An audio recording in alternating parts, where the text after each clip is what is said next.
Welcome back, everyone. I hope you're having a great day. And in this episode, we're going to take a look at the dividend stock that I just bought in my financial freedom portfolio that is now approaching $108,000 in total market value.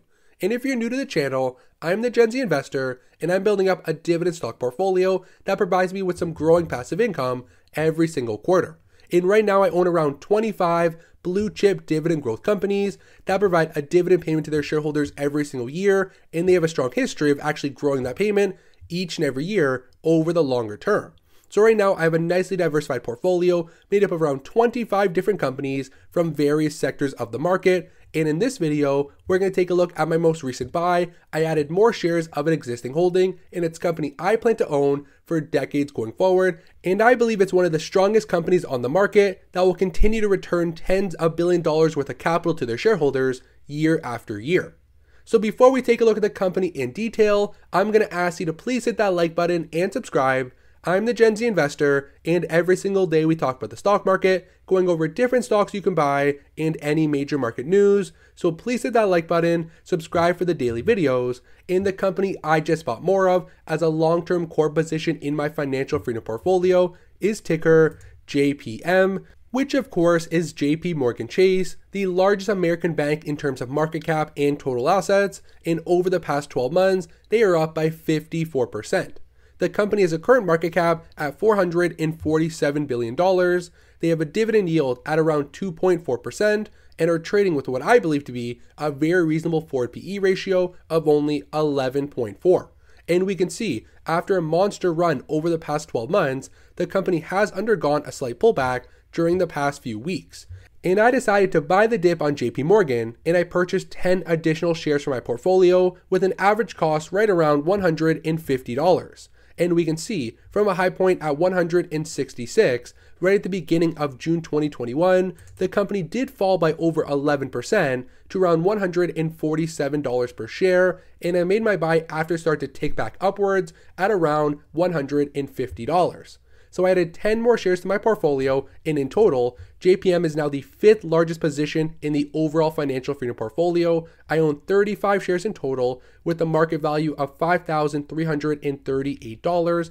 And after this week's purchase, my average cost per share now sits at $125, and I'm up around 21% on my JP Morgan position. And this is a company I plan to hold for the long term. I have no intention of selling out of JP Morgan anytime soon, and I believe this major bank will continue to operate and generate tens of billions of dollars worth of profits for long into the future. And right now I understand that the banks are trading at sky-high valuations relative to their price to book value, which is a very common metric of determining when it's time to buy the banks.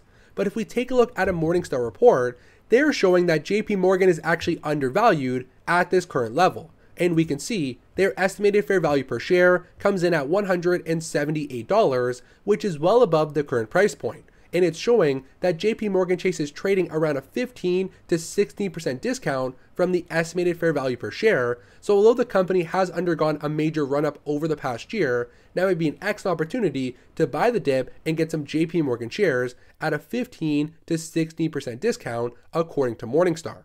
So I decided to load up, pick up 10 more shares from my portfolio, and it now sits in the top 5 largest holdings within my entire financial freedom portfolio.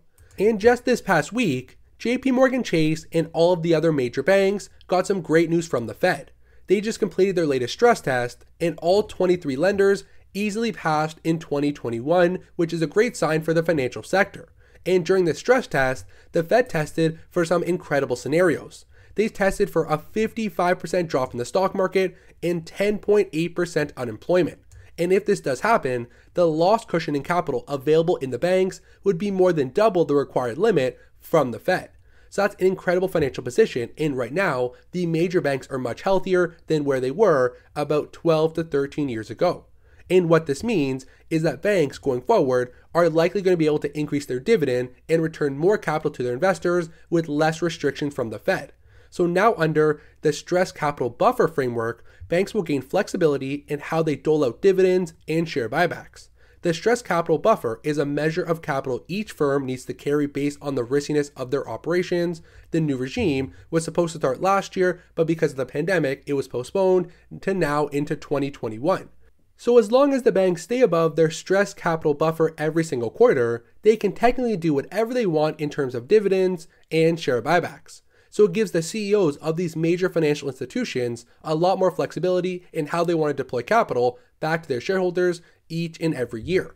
And because of the 2020 pandemic, the major banks were not allowed to raise their dividend.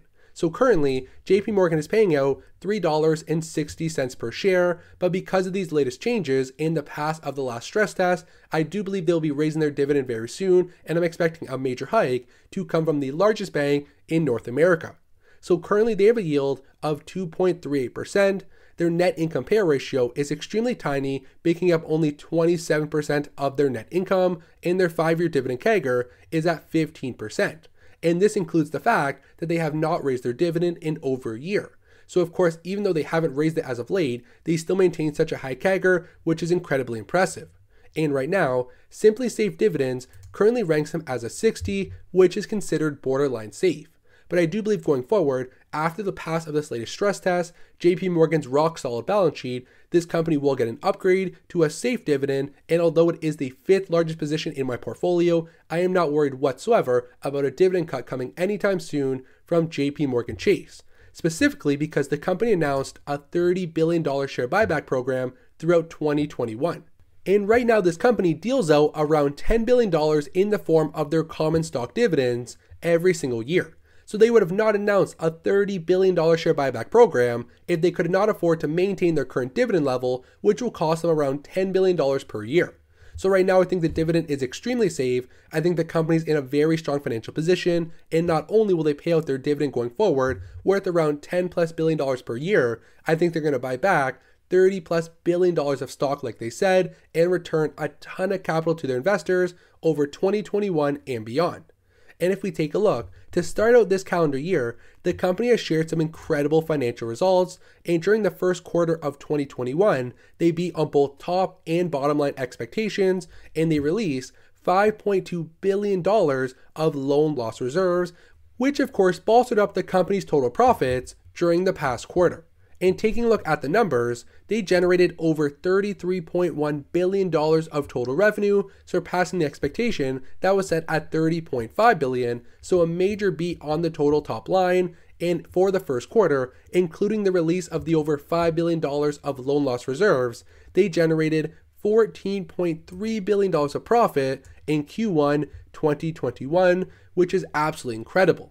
And of course, throughout 2020, the company did see a pullback in total revenue and income, but they are rebounding very quickly back up to pre-pandemic levels. Taking a look at the income statement on an annualized basis, we can see the total revenue for JP Morgan was consistently growing year after year after year to around $109 billion at year-end 2019. Then of course, 2020 hit, and at the beginning of the pandemic, everyone thought the major banks were going to be absolutely destroyed, their revenue was going to go in the trash, and they thought these companies were going to go bankrupt. But if we take a look, after the full year of 2020, their total revenue only decreased from $109 billion down to $102 billion. So this company was very resilient and did hold up very strong throughout the pandemic. And if we take a look at the trailing 12 months, now they're at all-time highs of $118 billion of total revenue, way above where they were back in 2019. So JP Morgan, in my personal opinion, is doing extremely well and is very, very impressive. Their total revenue, only one quarter into 2021, is setting all-time highs, and that's incredible to see from the largest bank in North America. And if we take a look at the revenue on a quarterly basis, we can see how fast they've recovered from the lows in 2020. So taking a look at the numbers, in the quarter ending March 2020, so right at the beginning of the pandemic, they only generated $20 billion of total revenue in the quarter. Then, as the pandemic continued at the start from April to June, they only generated $22.5 billion of total sales.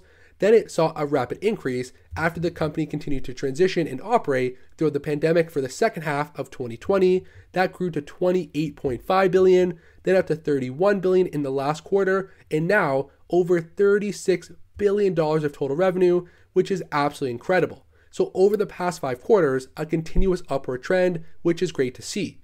And from the same quarter in 2020, where they only generated $20 billion of revenue, they saw some incredible year-over-year growth to over $36 billion in the same quarter in 2021, which is absolutely remarkable. And if we take a look at their balance sheet, everything is trending in the right direction. Total investments growing year after year after year. If we take a look at their total assets as a whole, they have over $3.6 trillion of total assets, which is absolutely incredible to even say out loud. And total deposits continuing to expand at a rapid rate to over $2.2 trillion. So of course, for the major banks, the greater the deposits they get in, the more money they can loan out and earn interest off of, and of course, they'll help bump up their total revenue and profit for the entire bank itself. So as deposits and assets continue to grow, it's a great sign to see. And if we jump over to an analyst report, I'm not the only one that thinks JP Morgan is a buy at their current level. The average rating from 28 different Wall Street analysts shows the company as a buy. We have 5 strong buys, 13 buys, 7 holds, and only 3 sells. And we can see out of the past 6 quarters, the company has crushed analyst expectations 5 out of 6 times. In the quarter that we began the pandemic is where we first saw the only major pullback because of some massive loan loss provisions, which really hurt the company's total profits during those times. But we can see over the recent 4 quarters, they've been crushing analyst expectations, which is phenomenal to see. So overall, JP Morgan Chase is the company I just bought more of for my financial freedom portfolio that is approaching $108,000 of total market value. This is a very strong company. I do believe in this bank long term. The company's financials are looking phenomenal. They continue to grow assets, investments, and deposits year after year. Their revenue is growing to record highs. They're posting massive net income numbers. And after the results of the Fed's latest stress test, I'm expecting a dividend increase to come in the second half of 2021. And for JP Morgan Chase, although the price to book value is at all-time highs, the company is still considered undervalued according to Morningstar. So one of the highly regarded and one of the top market research firms in the world says the company's trading at around a 15% discount from their estimated fair value per share, means it's now an opportunity to actually buy a few shares when they're estimating it's cheap or undervalued at this current level. So I did buy 10 more shares at JP Morgan. They are now the 5th largest position in my portfolio. I plan to hold over the long term, collect that growing passive income every quarter, and watch my shares appreciate in value as the company continues to grow and they buy back more outstanding shares, making the ones that I own more valuable than ever before.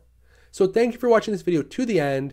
Please hit that like button and subscribe if you already haven't done so. I'm the Gen Z Investor, and every single day we talk about the stock market, going over different stocks you can buy, any major market news, and of course we track the progress of my personal financial freedom portfolio, and I share with you all the buys, sells, and dividends I receive within the portfolio as a whole. So thanks for watching, and I will see you in tomorrow's video.